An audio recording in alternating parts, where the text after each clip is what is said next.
JG de volta para falar da perda de ritmo do PIB brasileiro. E para apresentar os números, a gente vai usar a imagem do velocímetro do painel de um carro.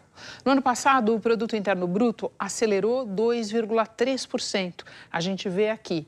Esse resultado é uma bela pisada no freio da economia frente a 2024. A gente vê o resultado aqui, nos dois mostradores. O motivo dessa moderação foram os juros nas alturas e o elevado endividamento das famílias.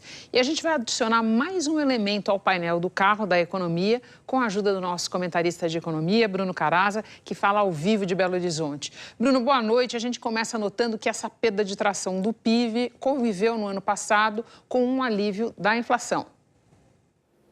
Boa noite, Renata, e boa noite para você que está com a gente. Renata, essa metáfora aí do carro, ela é muito interessante porque da mesma forma que um carro onde as peças não estão muito bem reguladas, quando a gente pisa no acelerador, isso acaba impulsionando a velocidade, mas também, por outro lado, acaba aumentando a temperatura do motor, e isso é muito preocupante.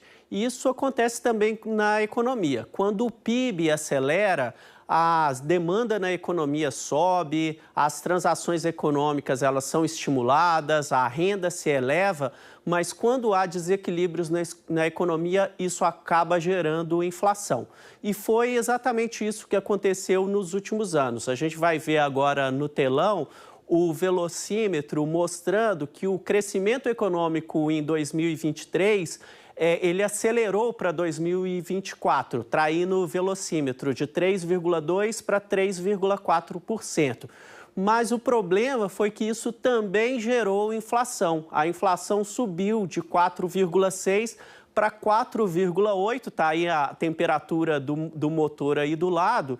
E lembrando que o nível de segurança máximo é 4,5%, que é o teto da meta do Banco Central. Com essa situação de inflação saindo do controle, o que o Banco Central fez foi pisar no freio da economia, aumentou os juros de 10,5% em 2024 para 15% em 2025 e com isso a gente está vendo aí no telão o último velocímetro, a economia passou a girar mais devagar, desacelerou para 2,3% o crescimento do PIB e com isso também a inflação deu uma esfriada para 4,3%. Renata. Bruno, a gente continuando na analogia que você nos apresentou aqui, dá para a gente dizer que o consumo das famílias ajudou a puxar o freio do carro, do mesmo jeito que o agro ajudou a manter o motor funcionando. Exatamente, Renata. Vamos continuar na metáfora então, né? Com os juros altos, o consumo das famílias e o investimento das empresas, que foram os principais combustíveis do crescimento da economia em 2024, eles acabaram perdendo força. A gente está vendo aí nas bombas, né, como que o nível do combustível, do consumo e do investimento caiu de 2024, que é a barrinha verde, caiu para 2025, que é a barrinha amarela. O que compensou esse crescimento e sustentou o crescimento da economia em 2025 foi principalmente o crescimento das exportações. Elas cresceram 6,2% no ano passado. E isso apesar do tarifaço do Trump. O que aconteceu no ano passado foi que muitas empresas brasileiras conseguiram desviar as vendas dos Estados Unidos principalmente para a Ásia e, sobretudo, para a China. E aí, com isso, o crescimento da economia foi maior do que o esperado. No caso desse crescimento das exportações, ele também explica os motores do crescimento da economia em 2025 do ponto de vista dos setores da economia.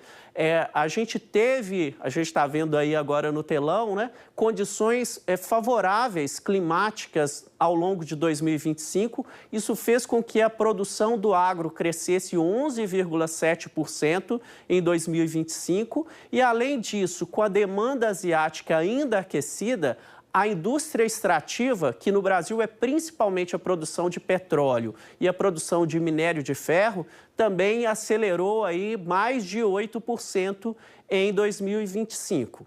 Agora, olhando por outro lado, né, para o lado dos setores que estão com o freio de mão puxado na economia, aí entra aquele combo que você mencionou no início de juros altos e endividamento elevado das famílias. Por causa disso, setores como consumo de eletricidade, como a indústria de transformação, construção civil e comércio tiveram ou uma pequena queda em 2025 ou um crescimento bastante modesto no ano passado. Renata. Bruno, muito obrigada. Adorei a metáfora que a gente usou. Vamos dar o devido crédito. Ideia do Bruno. A gente vai tirar esse carro da garagem outras vezes aqui no JG para contar as nossas histórias. Bom descanso para você.